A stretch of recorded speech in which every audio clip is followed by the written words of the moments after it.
Hey everyone, this is the Empire in Deep State series that's being co-produced by Multipolarista and the American Exception podcast. I'm Ben Norton, as always joined by my co-host Aaron Good, the author of the book American Exception, and also Seamus McGuinness.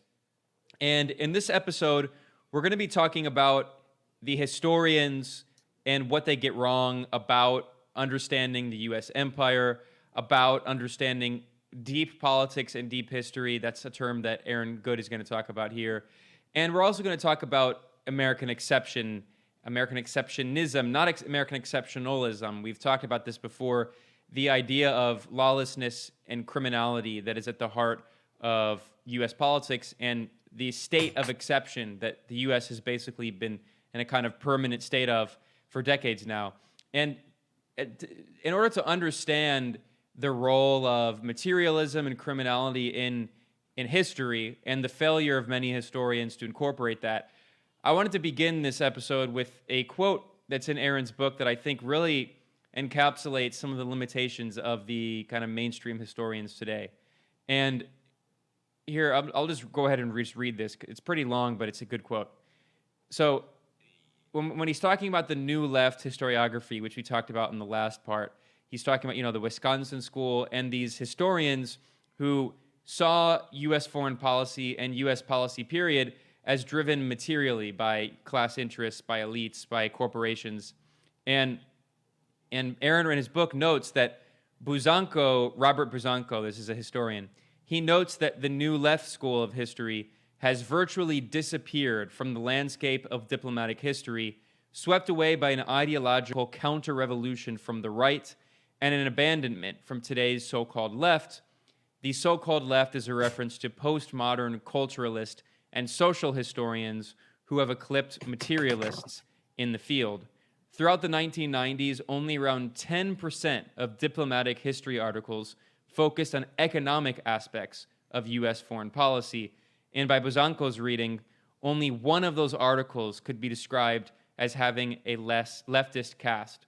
So basically what you point out, Aaron, is that in this contemporary school of history, economics and political economy is pretty much excised, and it becomes a kind of materialist, culturalist understanding of history in which ideology is just, out there in the void. It's not driven by material causes. And the new left school of history we were talking about in the last part, the Wisconsin school, has been basically abandoned.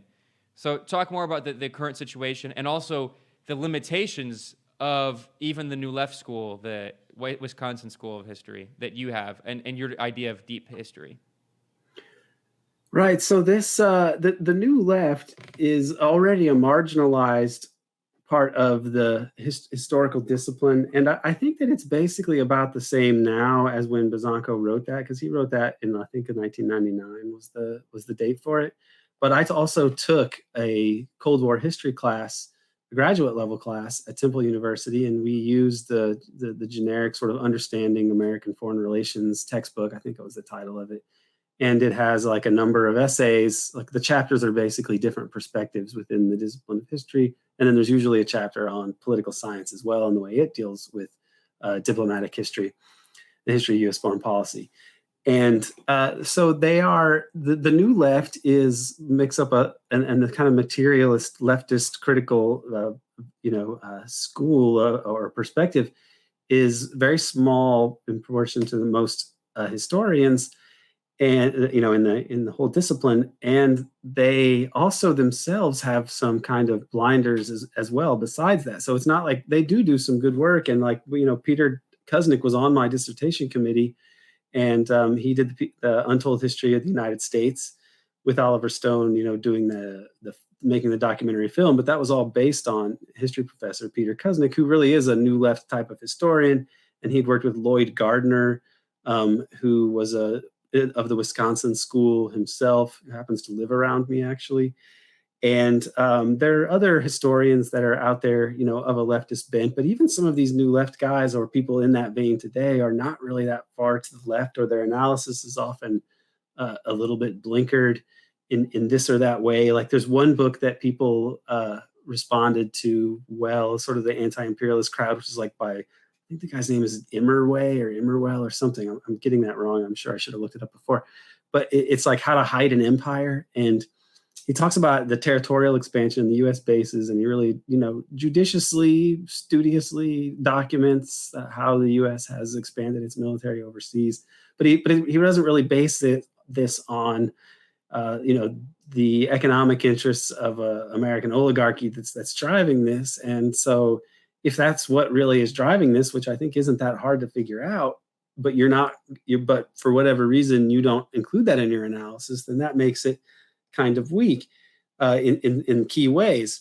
And Bazanco is a very interesting case because he was debating Jim Diagenio on the Kennedy assassination, and he aggressively takes the Chomsky line, which is that the assassination doesn't really matter that much. You shouldn't spend that much time on it. And however he was killed, one way or the other, it doesn't really matter because his foreign policy wasn't really any different. There's no change between him and LBJ, and so it doesn't really matter. So he debated Jim Diagenio on the Kennedy assassination. This was on my podcast. And ultimately, he points out the different establishment sort of policies that were going on at the time that Kennedy was president, and just surmises that Kennedy was the exact same, and so on. But the interesting thing about Bazanco, another interesting thing about Bazanco, is he wrote a blurb for this book, which is NSC 68 and the Political Economy of the Early Cold War. And this book, I feel like, is this guy was a New Left historian that wrote it. His name's Kurt Cardwell, and he died a couple of years ago, really young. It's tragic. But he pointed out how the creation of the economic order of really starting in around 1950, when all of these problems emerged dealing with the Marshall Plan and the balance of payments for Japan and Europe were taking shape, and it was realized that something more drastic had to be done because they really couldn't trade with the U.S. very much because the U.S. had such an advantage over them economically, and so they were likely going to have to really be poor, number one, and number two, they would probably want to be neutral in Western Europe, because then they could trade with the Soviet Union. And it's a problem that we still see today. Like, the Soviet Union is a huge place with a lot of resources, and Europe has a high population and a kind of resource-deprived environment that they live in, especially having been there for so long and so densely populated for so long. And so those planners thought, well, we can't have them trading with the Soviet Union. And so we need to somehow reorient them permanently towards us. And so we're going to have more or less a permanent war economy. And we're going to turn the Soviet Union into like this evil, empire in different ways. And we're going to mislead people about the actual threat of a Soviet invasion in Western Europe, because they actually knew, people like Dean Acheson and the people that worked for him, they knew that it wasn't likely to actually happen. But the problem was the economic empire that the U.S. wanted to create after World War II required that the other capitalist powers be on board with the U.S. And so the U.S. needed to manage the economies and control the flow of trade and capital across the Pacific with Japan and South Korea and Taiwan, and then across the Atlantic with Western Europe, Britain and rest of West Europe, and not have them trade with the Soviet Union. And so this is really the driving force behind this. And Bazanco recognizes this, apparently because he blurbs this book, and this book lays it out. And what you really see is top-down decisions made more or less opaquely and presented to the public as something else. So it's like he's describing this kind of this conspiratorial elite that has the power to like determine world order with its decisions that it makes in private, which it's going to present in a different way. But then on something like the Kennedy assassination, like he won't put that into his analysis because it's like a first principle kind of a thing almost. It's hard to understand why, because an analysis of the Kennedy assassination dovetails quite perfectly with this book that he endorsed, wherein the economic elites forge and protect an economic order which is imperialistic and gives rise to the military-industrial complex in order to solve economic problems and problems of the actual empire itself and maintaining its stability. And yet it's like that, for whatever reason, to go further than that and accept like how they would actually respond to somebody who wanted to end the Cold War, because there's plenty of evidence Kennedy was trying to end the Cold War. And Bazanco understands that the Cold War was an unnecessary thing created by very powerful people who bent institutions to their oligarchic will in order to forge a world order that benefited them greatly. And Kennedy, whether he knew it or not, was messing with these people who were, if you were powerful enough to create a world order, you're powerful enough to kill somebody, even a president. And these forces, they led to the creation of the CIA and its operations arm and all of its dirty tricks components. And so this is something that's not hard to understand, but whatever reasons, taboos, or you just are blindly loyal to like a kind of Chomskyite perspective, I don't really know. But the point is that these guys can't really deal with the state criminality, but they do deal with other issues pretty well, like some people like Bruce Cummings writing about the realist foreign policy people and their connections to the pinnacle of the corporate elite in America. Like some people will write about these well in these genres, but there is a taboo against. I mean, there still has yet to be a established tenured historian who's written a monograph on the JFK assassination, except for maybe one exception is Gerald McKnight, who did a book on the Warren Commission called Breach of Trust. But he taught at a smaller college, and that's it. Like, think about the significance of that no actual tenured historian has tried to write on this event using all of the records there. And you got to wonder why that is. But it's an example that shows some of the limitations and the blinders that they put on themselves. Yeah, I mean, I think personally some of that might be careerist and opportunistic and not even necessarily ideological.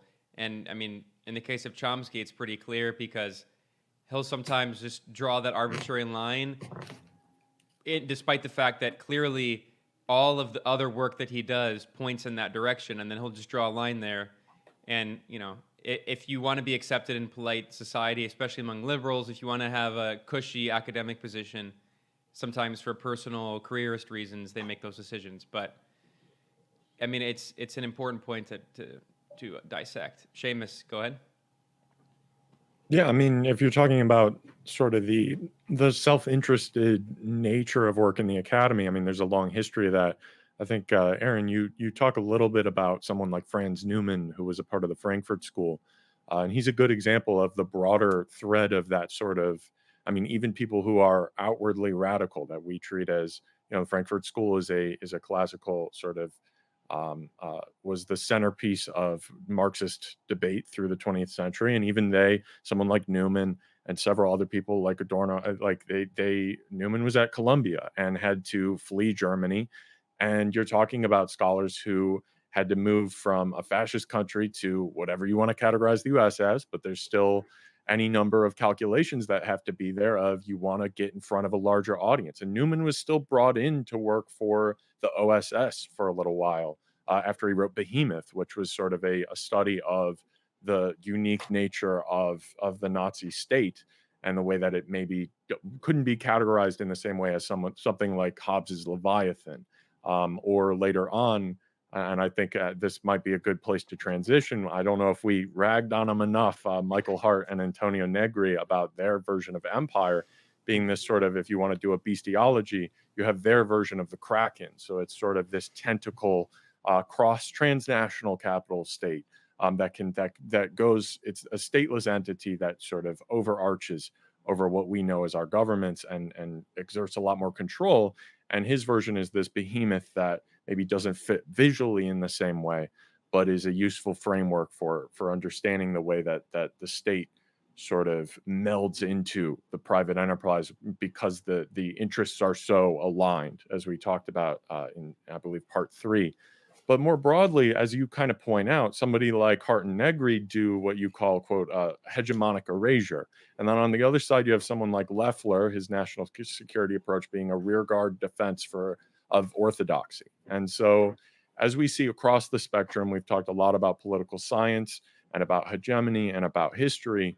How does your concept of exceptionism play into this? And maybe turning more to your original contribution from the book, how does exceptionism tell us some things that maybe everyone from the orthodoxy too, as you're talking about the new left, tends to miss? Right. So this issue of the application of top-down power in a democratic society is manifest in multiple ways. There is the exception, which is a very harsh version of it, where it's just like something illegal needs to be done, for raison d'etat, right? Reason of state.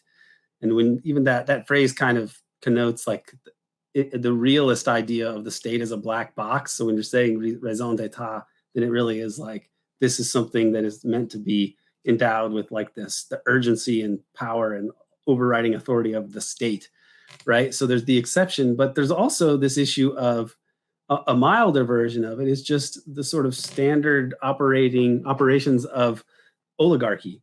And you can see this in the historical record.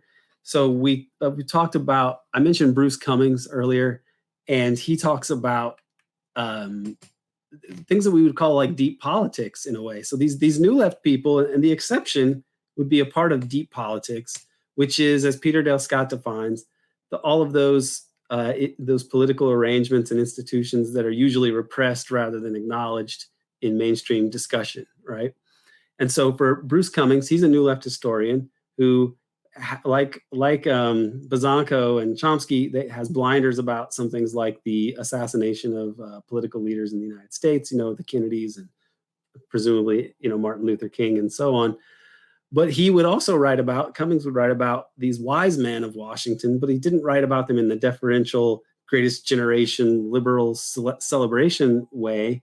He spoke about how these people who were the leg men advancing the interests of like powerful patrons, but they wouldn't really necessarily get into some of the dicier issues. They would refer to them, I believe it was Atchison who would call some things like imponderables if they involved, but it typically would involve some kind of like decision and motive that was formulated by and for super powerful people, but that to even acknowledge it would be beyond the pale in this sort of establishment discourse, which is like, how does an establishment, quote unquote, operate in a democratic society? Because democracy is supposed to be, literally like rule of the demos, rule of the people. And so how is that compatible with an establishment? Well, it's not. And so how does it, what are the ways that this is able to persist, this, arrangement? And part of it is that some things go unsaid. Deep politics is a way of handling top-down politics in a supposedly open and democratic society. And so Cummings would talk about these wise men like John McCloy and Atchison, and other people like Kissinger and Brzezinski. And these guys are, especially McCloy, who was a Warren commissioner and head of Chase, or the head of Citibank, I think, at one point. It was just like the head of the World Bank at one point, had a high position in the department, in the War Department at different points. Like, he's Mr. Establishment, to the point that John Galbraith made a joke one time and he said, hey, I think I figured out who's actually running everything. It's John McCloy. Okay, because it was a joke where he's making like, oh yeah, there's this establishment studies that I'm working on, and we found out it's John McCloy, right? It's a joke, but it's not. It's based in reality, which is that there's these guys that are part of the power elite. They hop around between all of these high-ranking positions in the top organizations, and they, for whatever reason, they're chosen for this. Well, the reason is that McCloy was a Rockefeller man, and the Rockefeller corporate, behemoth has, enormous power in basically every field that's worth being influential in the United States. It's like, it's almost a synecdoche for capitalism. And ditto for Kissinger. Kissinger, who was less on the corporate side, was more on the academic and then policymaking side, but he was a Rockefeller guy. He was an assistant to Nelson Rockefeller before he ran for president, or when he was running for president in 1968. He has a mansion in Georgetown that the Rockefellers, were able to help him to get. He was going to hide his papers at a Rockefeller, compound, like a bomb shelter there during Watergate, when it seemed like everybody might have different things exposed. There's like, can I hide my things there? And he was able to. Brzezinski, who even before he was working with Carter, Brzezinski was one of the founders of the Trilateral Commission, which is like just a supranational capitalist organization set up by Rockefeller to deal with post-Bretton Woods economic issues. But he was already writing in the earlier 70s about this like crescent of crisis and using Islam to damage the vulnerable southern flank of the Soviet Union. So like these are the way that these guys think, these guys who are, kind of like mad scientist types, but they're useful to people like the Rockefellers. And, McCloy is a little different. He's more of like the man with the sound judgment and so on. Whereas, Brzezinski and Kissinger, because they're more in the realm of like actual foreign policy and grand strategy formulation and geopolitics, they kind of have a certain, sometimes they have a mad scientist quality to them that McCloy would not. But the bigger point is that these guys are connected to the top of the political economic hierarchy. And so people like Dean Acheson, who also seems to be very much an emissary of these forces, he seems to straddle the line between being both like the leg man for the establishment and really a member of like the establishment's like pinnacle, more or less. And it's notable that it's people that were working under him, Acheson, who came up with containment, like George Kennan, and then also later the even more hardcore version that was used to justify NSC 68 and the creation of the military-industrial complex. Paul Nitze, right? Kind of one of the guys that's considered like an original neocon, along with like Henry Jackson. So this is these guys represent the top of the political elite, and this is the kind of deep politics of the U.S. system that is tricky to get at. But at least the New Left people will do that somewhat. When it gets into the exception, they will typically decline to delve into it, or they'll dismiss it as conspiracy theory for careerist reasons or whatever, but they can't really deal with the implications of the institutionalization of the emergency and the exception and the power of the government to covertly commit crimes and deny it and lie about them. They accept the government at its word inexplicably, given everything else they know about the way things actually work. Right. And as we've kind of been talking about, I think it's a mixture of acceptance over the ideological, terrain. But at the same time, as I was, I think I kind of lost my train of thought when I was talking about Franz Newman. It can be a security question because if you're a stateless person, you're a refugee, you don't exactly want to, piss off the US government by going after it.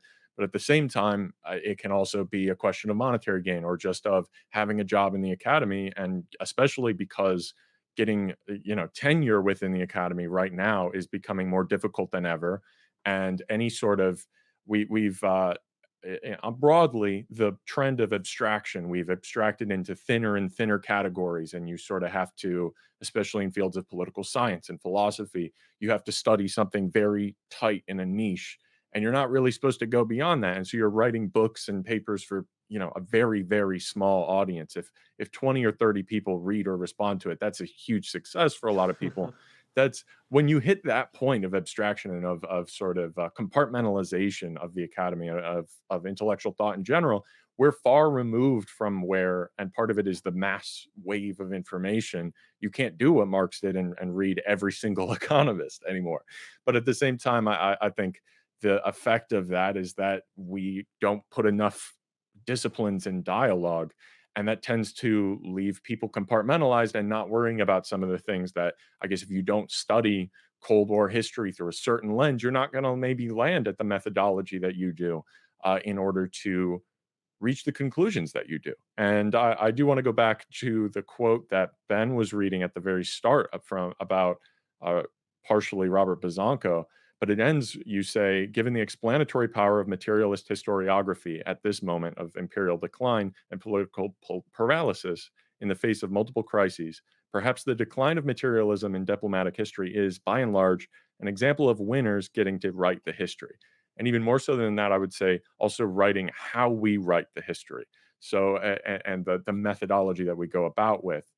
And one way that is reflected, I think, is when you talk about the way that you read compared to certain other research methods, because I think some people who are, especially AE listeners, but maybe Multipolarista too, will be interested to hear maybe how you go about researching this stuff. As we talked about last time, the question of sort of being labeled a conspiracy theorist, et cetera. There are ways to maybe not steer around that. The people who are going to say that are going to say that regardless of what you do.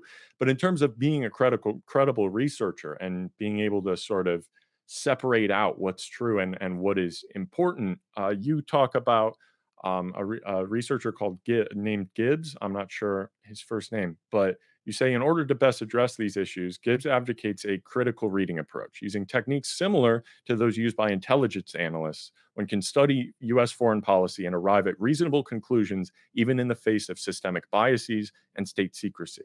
So Gibbs cites the example of Kremlinologists who studied the Soviet Union with considerable success during the Cold War. And such an approach is very difficult as it requires considerable erudition and research skills. The researcher must discern historical truth using an almost forensic methodology. So if you want to talk a little bit more about how you're able to be a discerning researcher in that way, especially in working on this book for about a decade, and more generally, because I mean, as we're talking about the self-interest of academics, it's hard because it's hard to have a place and get a good paying job within the mainstream if you're looking into this stuff. So with that sort of cost in mind, in terms of maybe not in the short term, maybe it wasn't a huge paycheck to focus on this stuff. How did you sort of develop the skill set or your personal research methodology to learn more about this stuff?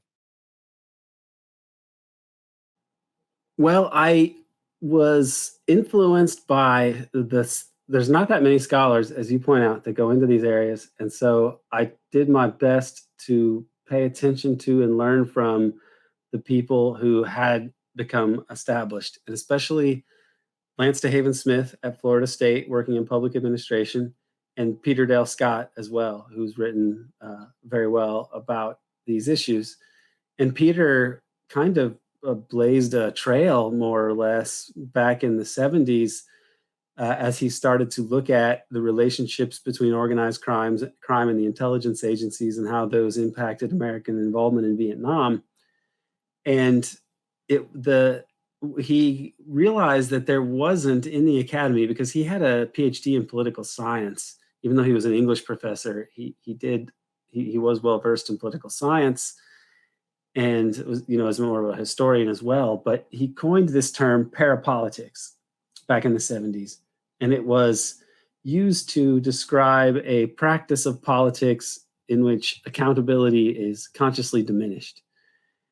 And what that refers to is things like the covert operations of the United States, where you have the state pursuing policies, or factions of the state actors, who are able to act in such a way as to obscure the responsibility for this or that action. And he zeroed in on this, I think, with good justification, because there were all of these events like Watergate, like the Kennedy assassination, like the drug traffic coming out of Southeast Asia, that just couldn't really be explained with a conventional framework of liberalism that mainstream history and mainstream social science more or less accepts. Now, Peter also said that he was influenced and considered himself to be working in the vein of C. Wright Mills. And I think that's because he said that, perhaps, but also because I liked Mills, and I can't even remember which one I started reading first, but I knew that I liked Mills. And then when Peter said that, it made me even look more closely at Mills. And Mills wrote, and we'll talk more about him later, but he's an example of the kind of methodology that you should use, or at least the guiding principles of the methodology, which are that we should, as social scientists, we should find methods that match the actual problems that we're trying to deal with. Okay, we shouldn't let the methods define and determine what we're going to study and try to address. And I think that that's a key point. So you have to not, if you are supposed to study politics, and so you go and study and get a political science degree, and you study political science methods, and they tell you that, well, you need to collect a whole lot of data that can be coded into a certain sort of statistical value, and then you need to make sure that you run those through some regression analysis so you can find correlations and so on. And that's how you're going to carry out your scholarship.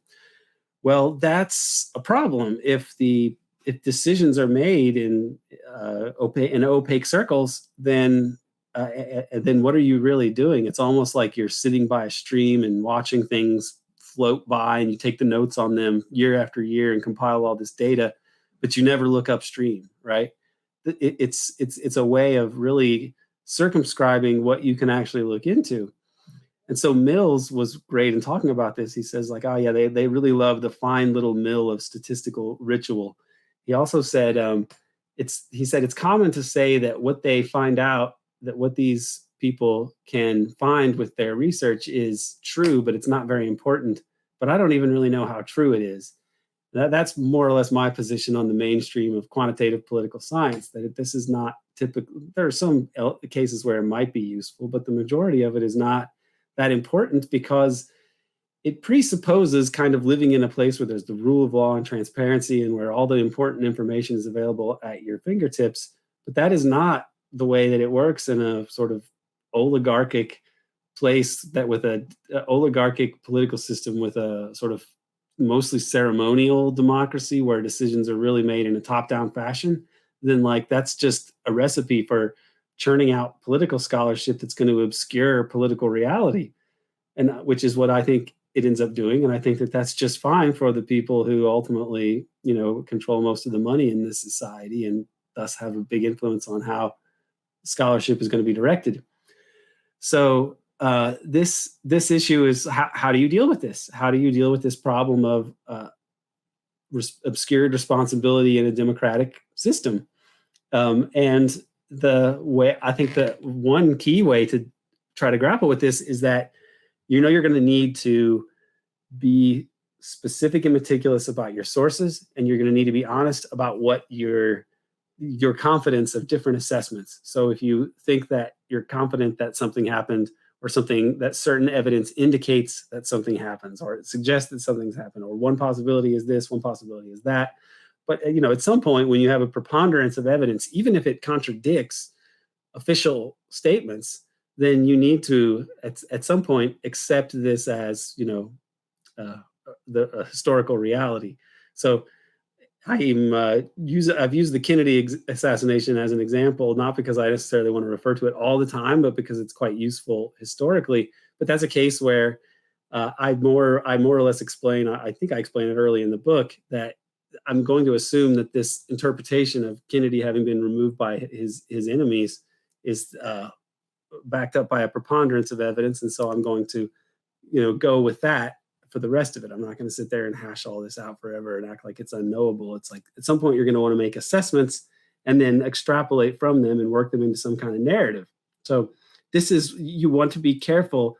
I think you have to be especially careful, and the burden of meticulousness and proof and rigor is in a way greater when you are writing counter-hegemonic narratives, because you don't get any kind of what Parenti referred to as a free ride down the mainstream. You're really saying that, like, no, the prevailing wisdom is wrong about X, Y, and Z. And so when you get into these areas where the establishment is lying about something, it's very, very, very tedious. If you want an example of this in the contemporary example, look at Aaron Mate writing about Russiagate. Okay, that is, to me, seems the most tedious subject to study ever, because it's a made-up conspiracy theory. It's very boring to look at all of these things and to suss out exactly where they're lying and who was lying when. But that's been like, something he's put a lot of energy into. But he's really working into parapolitics in parapolitical areas. He's really working with the intelligence agencies. He's working with people lying in power and using the authority of the state and its control over the media apparatus to lie about politics and to impact political outcomes that way. And so this is his scholarship on Russiagate is an example of how you want to deal with conspiratorial behavior on the part of elites. In this case, it's the bizarrest one of all, because it's what amounts to, as we mentioned before, a conspiracy to fabricate a conspiracy theory for political purposes. And so this kind of work is a way to that is a model for how you would deal with these issues going forward. You have to look at the evidence at hand, and you need to be fearless about saying when institutions that are vested with authority, when they are lying, more or less, or when they're just wrong. either way. Yeah, I would say another example, it's not as contemporary as I.F. Stone, and especially, I.F. Stone's weekly's methodology in exposing the Gulf of Tonkin incident, which, I mean, talking about conspiracies, this is very well documented. And if you look at his methodology, it's similar to yours. I mean, it involves poring through these government documents and meticulous research that, I mean, I can imagine takes an insane amount of time, but it does sometimes lead to very convincing results because it's from the horse's mouth. Right, and Stone was another guy who had he wouldn't go into the Kennedy assassination, which is another strange thing because it seemed to be right up his alley, and you're dealing with those same circles of dealing with, like, he wrote a great book on, I believe he's the guy who wrote a great book on the Korean War and the outbreak of the Korean War, and had a more kind of conspiratorial take on that. But for whatever reason, the Kennedy thing was too hot, which is funny because LBJ came to suspect the CIA. Nixon came to think that Watergate was done by the same people that did Dallas. RFK planned to reinvestigate it. Like, that Castro knew, but for certain Americans, even on the left, that was like, there was this issue there. So there's also this issue of denial. I mean, you get into, I don't want to psychologize everything, but there is this issue of denial about the force, about the unspeakable, for lack of a better word. I mean, like this abyss that to look into it is like almost too much. I mean, Peter Dale Scott has this great anecdote where he and Al McCoy back in the early 70s were looking to do investigations on drug traffic out of Southeast Asia. And they found someone who was in a unit over there working with Air America and lived in Palo Alto, which was an hour away from the Bay Area. They both drove up there to talk to the guy. And they get because they talked to him on the phone the night before. And then when they get there, he doesn't want to say anything. He goes, I can't talk. And then they're like, why, man? We drove all the way up here. And then he says, come with me. He takes him out to the garage, and he has this MG, a car, and in the driver's side door, there's just like a hole in the door, like this big around. And it burned through an incendiary, high-tech military-grade incendiary, burned through a hole in this guy's door, but didn't burn the floorboards. It was that high-grade, professional a job. And he said, that's from my old unit. They're wiretapping me or you, and I'm not going to talk to you guys. So that's fascinating. But what's really fascinating is they drove all the way back to the Bay Area because they both live down there for an hour. So they'd driven an hour up and they'd driven an hour back. This crazy thing happens. Peter did not think about that again, had forgotten it for like 16 years or something like that. Like, it wasn't until he had kind of a nervous breakdown, partly related to his distress about writing about Indonesia and feeling like he wasn't making any difference and all those people had been massacred. And he'd really studied that in such depth. And he'd written all about the heroin trafficking, about the Kennedy assassination and the mob connections to the CIA and all these things for years. And he felt like it wasn't making any difference, kind of has a nervous breakdown. And the way he deals with it is he starts writing poetry. And as he's doing this, it's kind of like allowing him to somehow address things that his subconscious had suppressed. And he remembered this story, and he called Al McCoy, the history professor at Wisconsin, who wrote The Politics of Heroin. It's kind of the Bible of this whole episode. And it's gotten, he's a respected historian working in this area. And he says, Al, you remember that guy in Palo Alto and the thing with the door and all that? And he said, no, I don't remember this. And then Peter told him the whole story, and for like a few minutes, it's like kind of weird or whatever. And then I was like, oh, that's right. That did happen. But they both put it out of their minds because it was too much to actually process. And so Peter works this into his poetry, and he's trying to hash this out. But in seeing the way that Peter deals with these things and how he's a poet and what poetry is and how poetry tries to speak using human language, but to speak to the human condition in a way that's not quite so literal. I'm not a poet, so I can't do the art form justice, but you can imagine how that sort of therapeutic, almost like self-psychoanalytical frame of mind you have to get into produce this sort of material could allow you to process these things that otherwise are too much, and that really before them, even though they've both written books about these things. They've written books about the most criminal behavior that you can imagine in high places, but they both suppress this memory, this very particular memory that you would think would be completely unforgettable. And I think that something like that is also at play.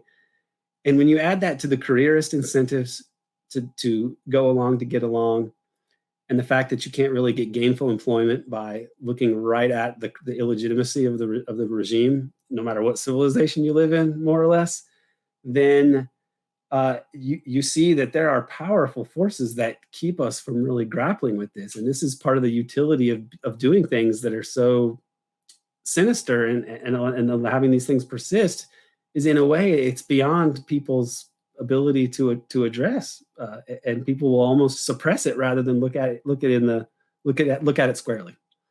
Right, and you said something in here about suppression and the question of sort of mass psychology, which uh, whether or not, however you feel about psychoanalysis, and I get the frustrations, and it can be anti-materialist and it can be overly individualized in terms of the impact. But some of what Peter's work is doing, and he talks a lot about this idea of repression and suppression. I think understanding it through that mass psychological lens doesn't have to be anti-materialist, because like we can look at our reactions to those events and starting to understand them, or seeing behind the curtain, as it were, is a way of, you start to get a glimpse of something that will shatter your conception of what truth is and what the objective reality is. And I think, speaking to that more broader question of how academics maybe ignore a lot of this, I don't think they're immune to that either, to the suppression of those things that are threatening to that feeling of, oh, I know what constructs my reality. Everybody fancies themselves being objective and being neutral, and what's objective ends up being a product of our sense making institutions, as you talk about a lot in the book, and of the media's role, which then tends to be controlled by the same people who have a vested interest in making sure that what is known as common sense doesn't reflect that. And I'm about to commit a grave sin of the internet to quote Nietzsche right now.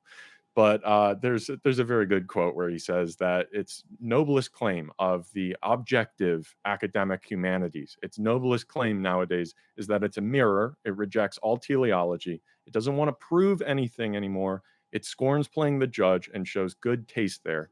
It affirms as little as it denies. It asserts and describes. All this is aesthetic to a highest degree, but to an even higher degree, it is nihilistic.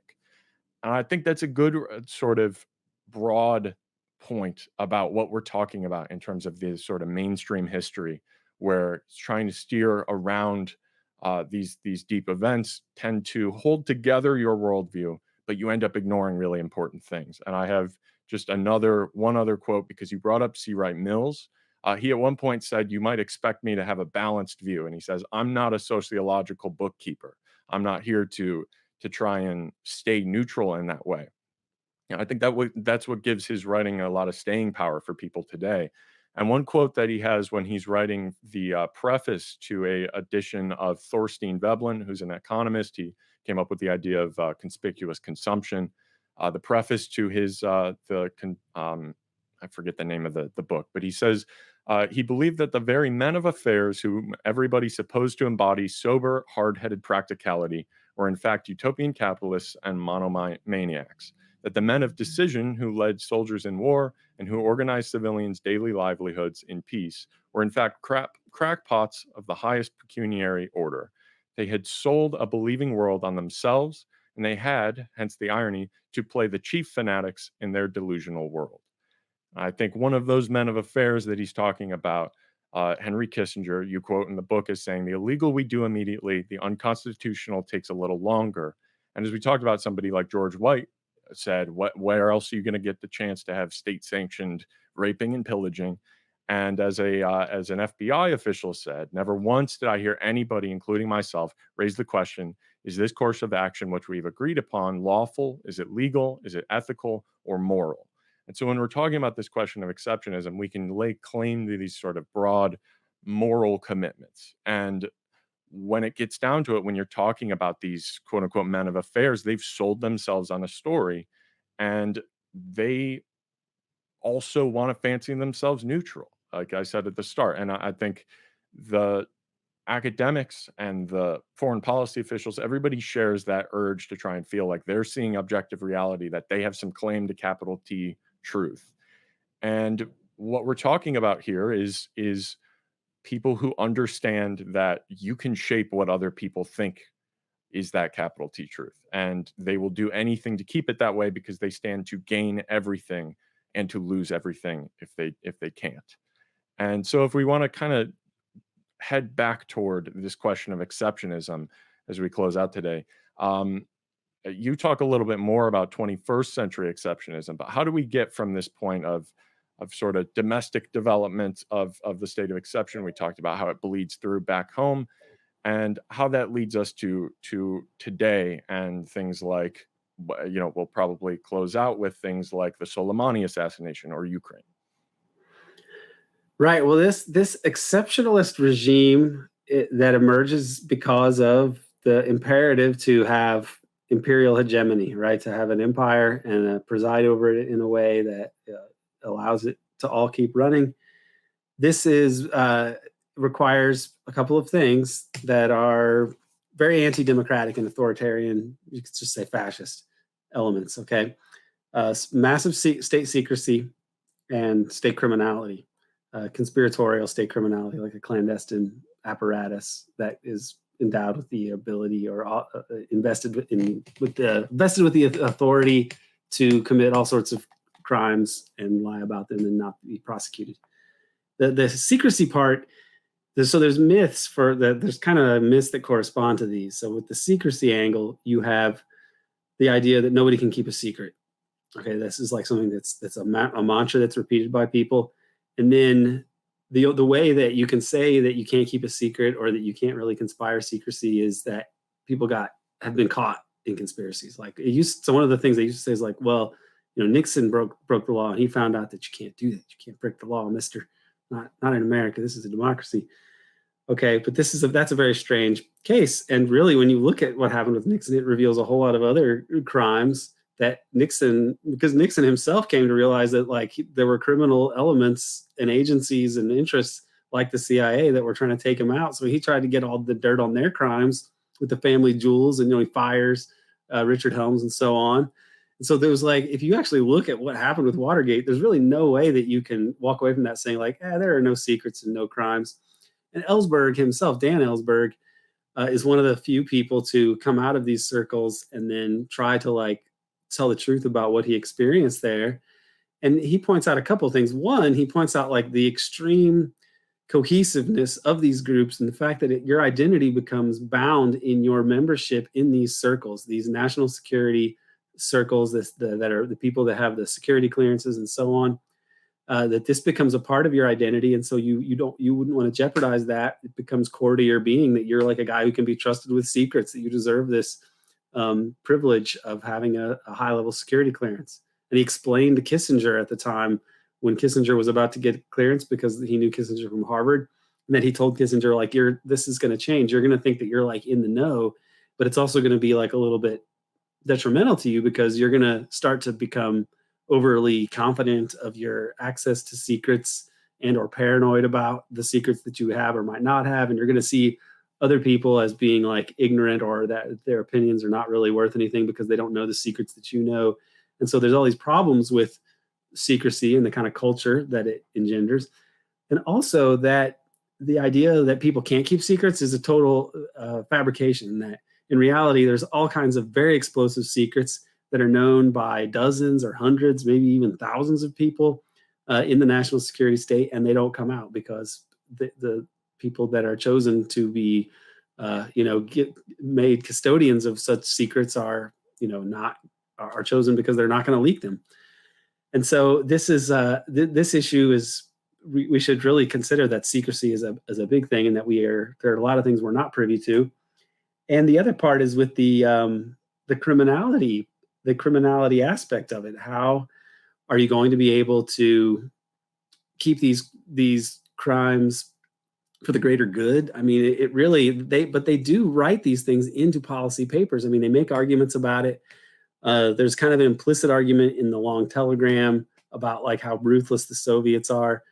But especially like NSC 68 talks about how really no methods that we use to combat the Soviet menace will damage our values or anything, or American institutions, that really anything that will frustrate the Kremlin design is not beyond the pale. It's more of a Jedi mind trick thing again, where it's like they're just making an assertion that isn't really logical. Like you can't really create these lawless entities and expect them to be not detrimental to democratic institutions. And so some of the people that best understood this, or at least give you a way to look at it, are people from Germany. For example, you mentioned the guy that Newman, who wrote Behemoth about the rise of the Nazi state, and another one named Ernest Frankl. And he also was, he wrote about the dual state. I mean, he's the guy who kind of coined the term dual state, to my knowledge, because he wrote that there was this administrative state, this sort of normative state, but that because it was threatened by the state of emergency, that, of the Weimar Republic, that then you have this dual state, that's the dictatorial state, and that it's charged with like being the protector and that it can't be bound by laws. And so this gets institutionalized. And then other people like Morgenthau in a way, because he's talking about the dual state and the kind of dangers of it, the way they fired everybody in the State Department because they thought they were communists and they didn't have the proper right-wing ideas, and that this led to a securitization of politics, which was similar to what has emerged in every kind of authoritarian state, and it's a reference to the Nazis. So this guy is like a realist who's basically saying like, these are things we should look at carefully, because these sort of policies are going to damage American institutions and lead to a kind of securitization, which cannot but be dictatorial, because this is what we've seen in every dictatorship.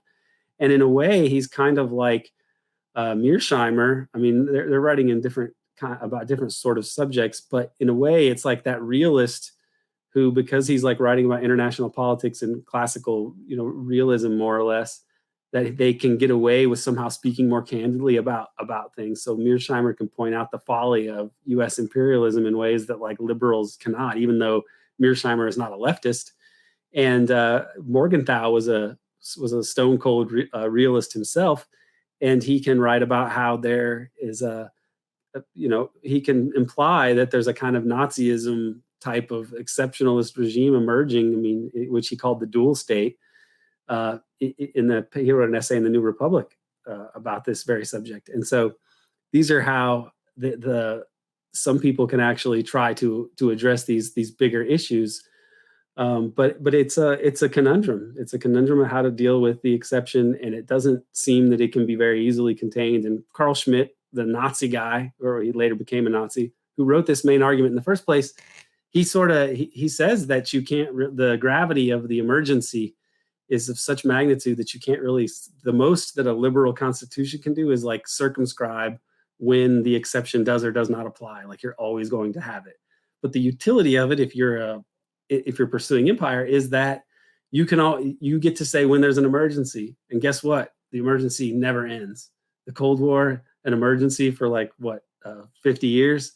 And then that justified everything. And then when the Cold War ended, the emergency end, the exceptionism end? No, it persists, because it's a necessary part of running an empire. And this is a very weighty subject, and it's amazingly given very little traction or intention in academia. And I think that you can understand why, because it's totally delegitimizing to democratic myths. And so this makes it kind of a radioactive thing, but we got to deal with it. That I believe, and that's why I've written what I've written. Yeah, and in your book, you talk about 21st century examples of exceptionism, and I think what we conclude here, it's useful to come a little closer to home and talk about some of these examples.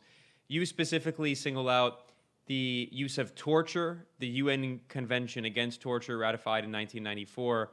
I mean, the U.S. clearly violated that we know clearly that the George Bush administration was involved in torture. And we also know more recently that not only was the Bush administration, but also former CIA Director Gina Haspel was involved in torture.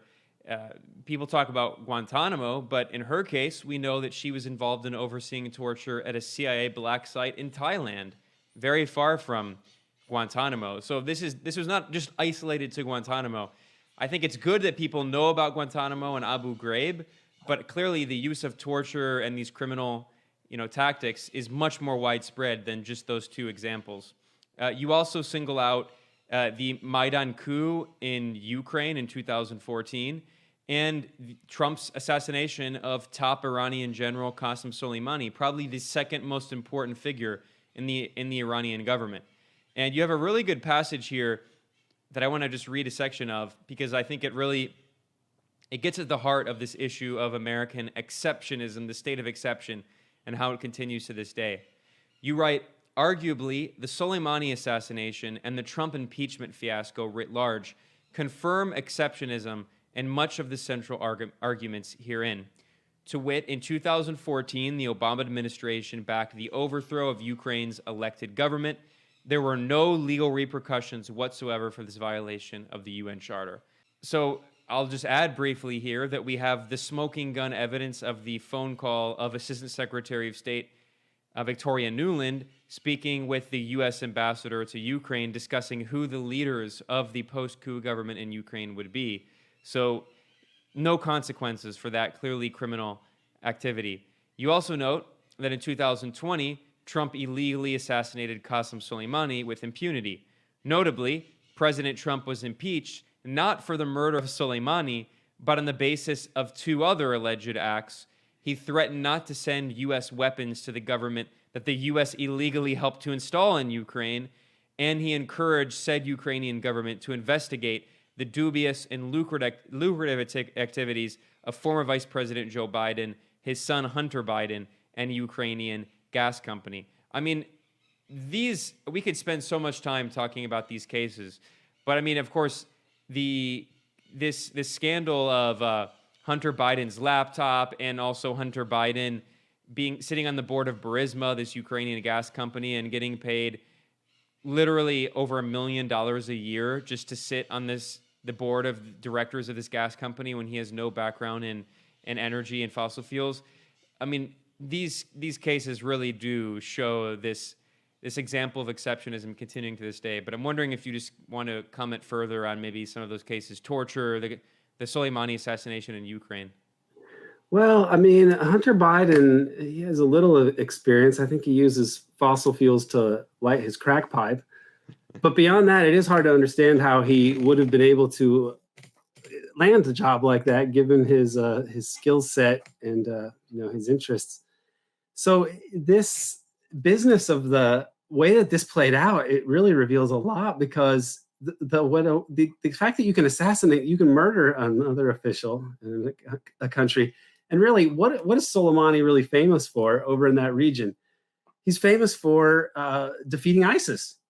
So if that gets you, I mean, that and he's a hero in Iraq, as I understand it, he was a hero in Iraq and Iran both because of this. And this, to my mind, adds more, ammunition for those who want to say that like ISIS seems to be, kind of in that same mujahideen environment where it's like, was the U.S. behind that? I mean, there's a lot of definitely in the early days. I mean, later on they turned against ISIS, but the U.S. government was involved in helping to set the stage for ISIS. There's a U.S. U.S. DIA cable, Defense Intelligence Agency cable, right at the beginning of the war in 2012, where they say that because of Western support and Gulf support for these Islamists, there was going to be a Salafist principality in Deir ez-Zor, which is exactly where ISIS emerged. There's also this off-the-cusp comment made by John Kerry, former Secretary of State, where he's speaking with Syrian opposition activists who are complaining that they want the U.S. to provide even more support to the Salafi jihadist, Islamist opposition. And he says, look, at the beginning, we were allowing them to rise, and all these weapons were going to ISIS. We were watching them. We were hoping they would march on Damascus. So, I mean, there's no question. We now even have reports, like there was a report that was funded by the German government that found huge numbers of U.S.-made weapons in the hands of ISIS. Now, whether or not the U.S. intentionally gave those weapons to ISIS or gave those weapons to so-called FSA fighters that later defected to ISIS, I mean, the difference is really not, it's a cosmetic difference. It's not really a significant difference. The reality is that ISIS emerged, at least in the early years, from 2012 to 2015 because of U.S. support, and there's no doubt about that. Sorry, I just wanted to interject that. I mean, I've done a lot of research on that. Yeah, no, I mean, I think that those are all. I think you make the case very well for that level of involvement, and that is what we can say reliably.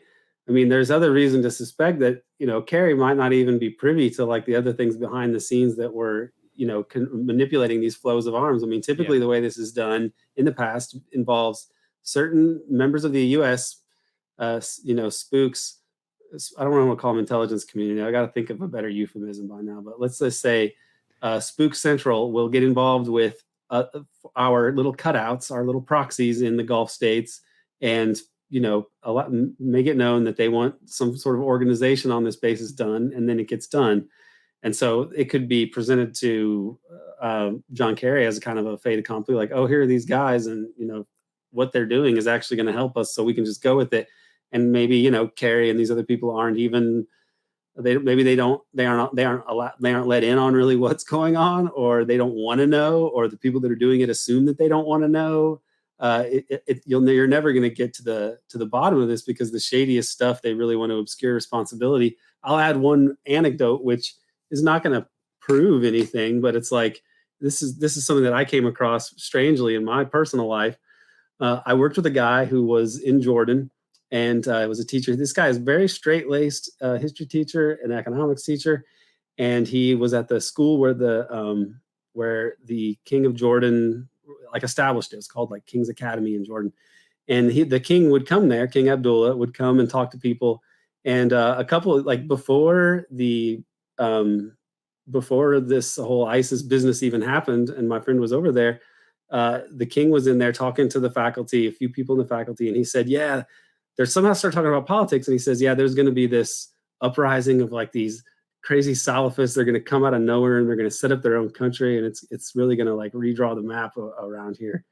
And then some other people that were like, because I guess the king has handlers or whatever, and then they kind of got a little nervous and sort of like ended up speeding him along out of the classroom or whatever. So I think that like it's probably it's probably worse than that, and So it's that and the assassination of Soleimani itself, and the assassination kind of feeds into that general hypothesis of like, I could see the U.S. being so cynical that they would that because the ISIS kind of rises up around the time that the U.S. is supposed to be like basically totally getting out of Iraq or close to it, right? And then all of a sudden, like there's this security situation, and they have a reason to stay, and they have a reason to go and invade Syria for the same excuse. I can see them being so cynical that they would actually arrange for cutouts to fund a group of totally wacko jihadists in order to justify a U.S. military presence that otherwise could not be justified. And that's a level of like cynicism and criminality that, along with the straight up murder of Soleimani, who really has done what, fought and defeated ISIS. Like that's his main contribution. And you're going to assassinate him for that.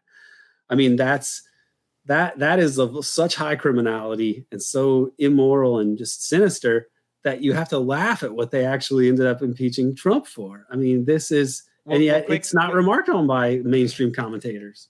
Yeah, I mean, you should talk more about that in a second, but just while we're on this subject, I mean, I would be remiss if I didn't mention, even Afghanistan's former president, Karzai, who, in the Bush administration was like a U.S. puppet, and then he eventually became more independent and became a major critic of the U.S. NATO occupation of Afghanistan.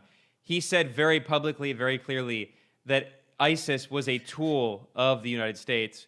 Here's a report in, U.S. propaganda outlet, CIA-created Voice of America.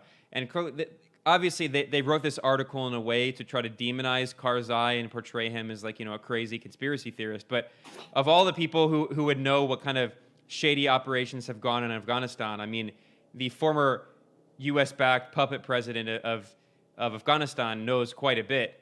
And here he says, here the article notes, former Afghan President Hamid Karzai called the Islamic State terror group a tool of the United States and dismissed criticism of Russia for its ties with the Taliban and efforts to bring the militant group into peace talks. He notes that after the U.S. dropped, the mother of all bombs, it did not eliminate ISIS. He said, I consider ISIS their tool. I do not differentiate at all between Daesh, which is ISIS, and America.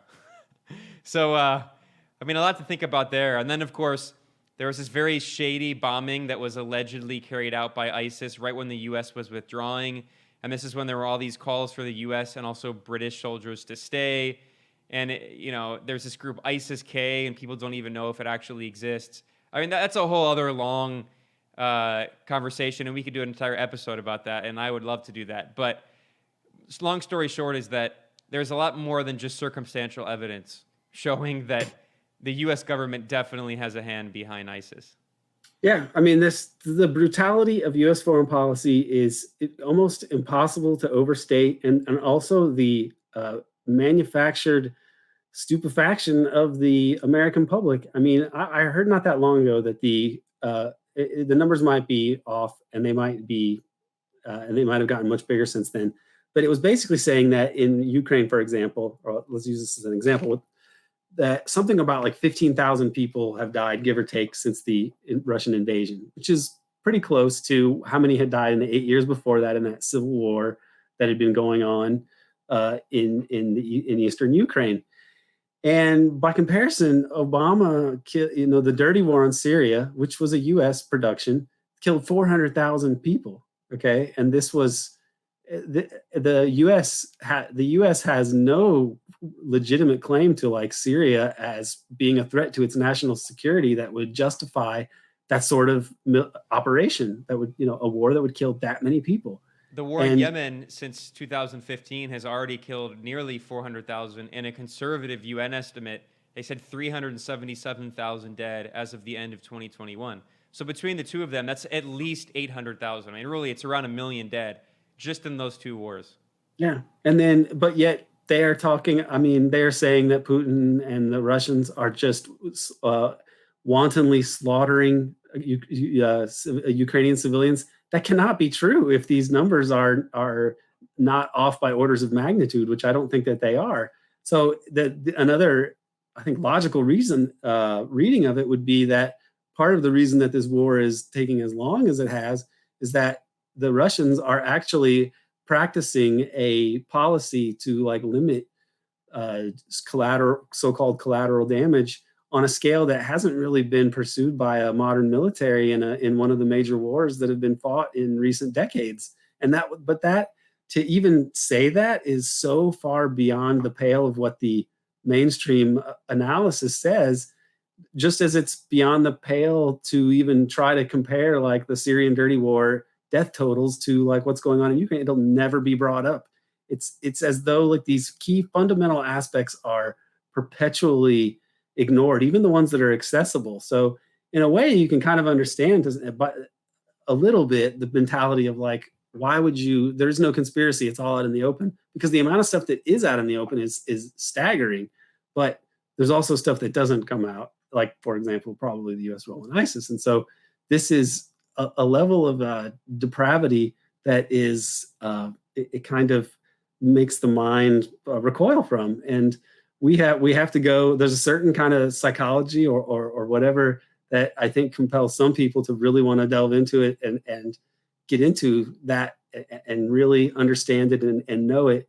And you got to have a kind of a certain, I don't want to say it's masochism exactly, because that's not really what I'm into, but like there's this like drive to like really get at what is going on, because you're being lied to, obviously, and you have some kind of sense that like righteousness should maybe and the truth should somehow prevail.